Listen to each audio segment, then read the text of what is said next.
Selamat malam, Pak Sunar dan teman-teman sekalian. Terima kasih atas waktu dan kesempatan yang diberikan kepada saya untuk mempresentasikan proposal bisnis saya, yaitu usaha risol. Berikutnya itu adalah latar belakang. Kebutuhan masyarakat akan makanan ringan yang praktis, lezat, dan terjangkau semakin meningkat. Salah satu makanan ringan yang digemari berbagai kalangan adalah risol. Cemilan ini memiliki cita rasa gurih dan tekstur yang renyah di luar serta lembut di dalam. Selain itu, risol cocok disajikan dalam berbagai kesempatan seperti acara keluarga, pesta, rapat, maupun sebagai bekal sehari-hari. Bahan-bahan pembuatan risol mudah diperoleh di pasaran, modal usaha relatif kecil, dan proses pembuatannya sederhana. Ditambah lagi, risol bisa divariasikan dalam berbagai rasa seperti risol sayur, ayam, keju, sosis, maupun mayones. Kemudahan ini menjadikan usaha risol memiliki prospek yang menjanjikan di bidang kuliner. Melihat potensi pasar yang luas dan minat masyarakat terhadap makanan ringan yang praktis dan bergizi, maka usaha risol layak untuk dikembangkan. Selain memberikan keuntungan ekonomi, usaha ini juga berpotensi membuka lapangan kerja baru dan meningkatkan kreativitas dalam bidang kuliner. Berikutnya itu ada tujuan usaha. Yang pertama, menghasilkan produk risol berkualitas tinggi dengan variasi rasa yang inovatif dan menarik bagi konsumen. Yang kedua, membangun merek risol yang dikenal luas karena rasa, kualitas, dan pelayanan yang baik. Yang ketiga, memenuhi kebutuhan pasar akan cemilan praktis dan bergizi yang cocok untuk berbagai acara maupun konsumsi sehari-hari. Yang keempat, meningkatkan kemandirian ekonomi melalui pengembangan usaha kecil menengah atau UKM di bidang kuliner. Yang berikut ada nama dan bentuk usaha.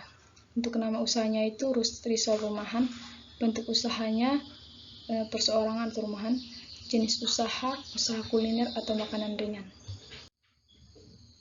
Yang berikut ada deskripsi produk. Risol makanan ringan berbentuk gulungan yang terbuat dari kulit tipis berbahan dasar tepung terigu dan telur. Diisi dengan berbagai macam isian seperti sayuran, ayam mayo, daging asap, keju, dan sosis mozzarella. Setelah diisi, risol dibalut dengan tepung panir dan digoreng hingga berwarna keemasan, sehingga menghasilkan tekstur luar yang renyah dan bagian dalam yang lembut serta gurih.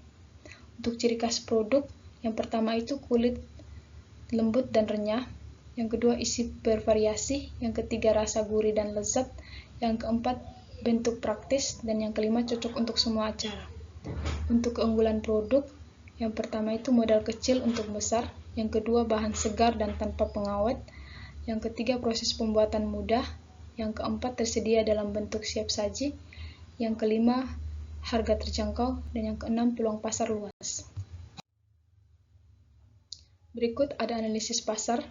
Pertama itu target konsumen, yaitu yang pertama pelajar dan mahasiswa, yang kedua pekerja kantoran, yang ketiga ibu rumah tangga, yang keempat penyelenggara acara, dan yang kelima pembeli online.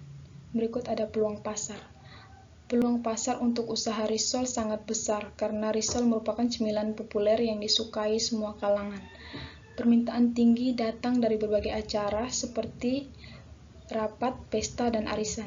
Selain itu, tren pembelian makanan melalui media sosial dan aplikasi online semakin memperluas jangkauan pasar.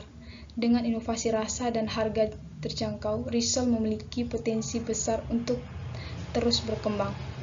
Yang berikut ada strategi promosi. Yang pertama itu promosi online melalui media sosial seperti Instagram, WhatsApp, dan TikTok. Yang kedua, penjualan langsung ke sekolah, kantor, dan lingkungan sekitar. Yang ketiga, menjaga kualitas dan rasa agar pelanggan tetap loyal. Dan yang keempat, memberikan promo dan diskon untuk menarik pelanggan baru. Yang berikut ada rencana produksi.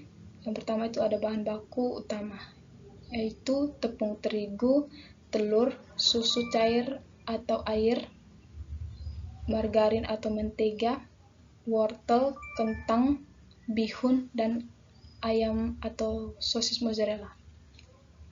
Untuk bumbunya itu garam, merica, bawang putih, bawang bombay.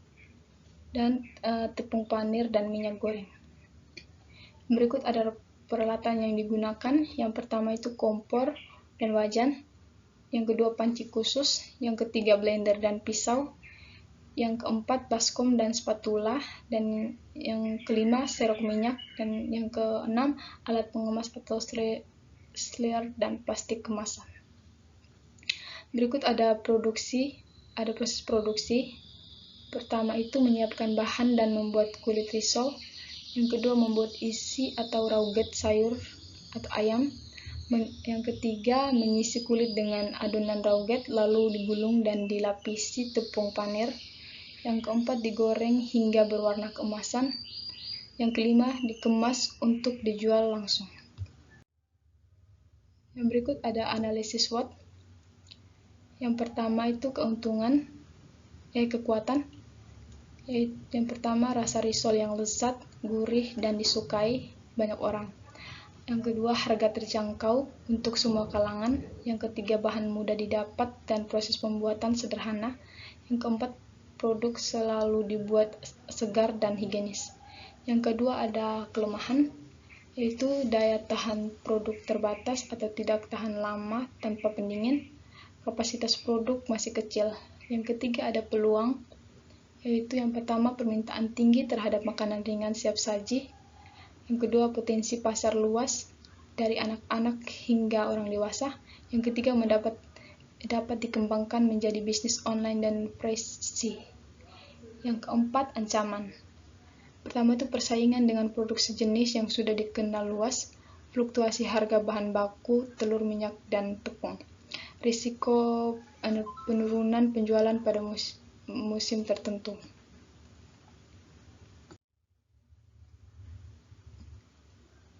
Yang berikut ada rencana keuangan. Untuk modal awalnya itu perkiraan untuk kebutuhan peralatan yaitu kompor, wajan, mixer, dan lain-lain itu 1.500.000. Bahan baku awalnya itu 800.000.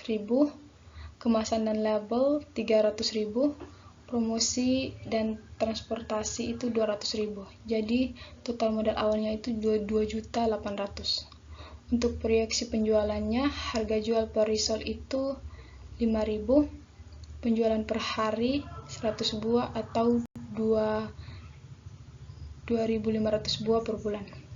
Pendapatan kotornya itu 12.500.000 per bulan. Biaya operasional 8.250.000 per bulan.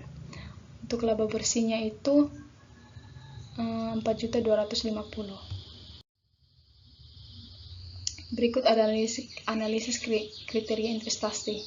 Untuk modal awalnya itu 2.800.000, laba bersih bulanan 4.250.000, umur analisis 0,66 bulan atau sekitar 20 hari. Untuk tingkat diskon atau R-nya itu 100% sama dengan 151,8% per bulan. Yang berikutnya itu ada payback period atau PP-nya. Rumusnya bisa dilihat. Untuk perhitungannya itu payback period sama dengan 2.800.000 dibagi 4.250 sama dengan 0,66 bulan. Maka payback periodnya itu 0,66 bulan.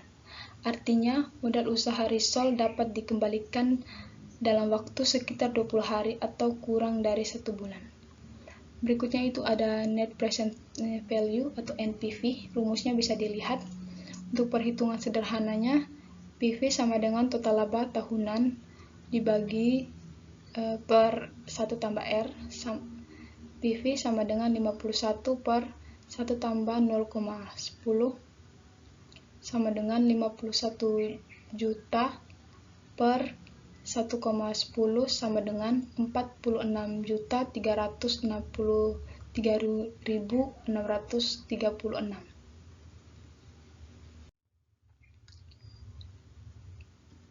Yang berikutnya itu NPV sama dengan 63.363.636 dikurang 2.800 sama dengan 43.563.636. Maka NPV-nya sama dengan 43.563 Jadi itu positif. Artinya usaha risol layak dijalankan karena menghasilkan keuntungan yang besar dibandingkan modal awal yang dikeluarkan. Yang berikutnya itu ada Profitability Index atau PI. Rumusnya bisa dilihat. PI sama dengan 46.363.636 dibagi 2.800 sama dengan 16,56. Maka PI-nya sama dengan 16,56 lebih besar dari 1. Artinya setiap Rp1 investasi menghasilkan 16,56 nilai sekarang dari keuntungan. Berikutnya itu ada Internal Rate of Return atau IRR. IRR sama dengan tingkat pengembalian yang membuat NPV sama dengan 0. Rumusnya bisa dilihat.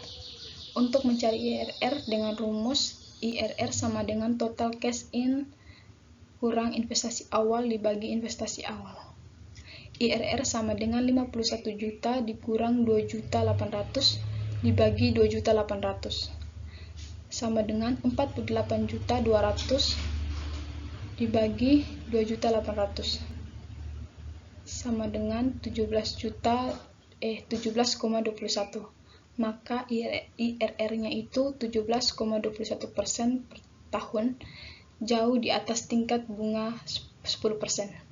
Jadi, usaha sangat layak karena pengembalian modal sangat cepat dan keuntungan sangat besar dibanding modal awal. Untuk kesimpulannya, usaha risol merupakan peluang bisnis yang kreatif dan menguntungkan. Dengan cita rasa gurih yang digemari semua kalangan, modal kecil, serta proses produksi yang sederhana, usaha ini mampu memberikan keuntungan besar dalam waktu singkat melalui inovasi rasa, kemasan menarik, dan strategi pemasaran yang tepat. Risol dapat berkembang menjadi produk favorit dan peluang usaha yang menjanjikan di masa depan. Untuk rencana pengembangan usaha, yang pertama itu memberikan varian produk risol isi baru seperti ayam pedas dan coklat. Yang kedua, meningkatkan kapasitas produksi, menambah peralatan dan tenaga kerja agar produksi lebih cepat dan stabil. Ketiga, menambah jangkauan penjualan seperti kerjasama dengan warung, kantin, dan toko. Yang keempat, penguatan brand dengan membuat kemasan lebih menarik, logo usaha, dan promosi yang konsisten.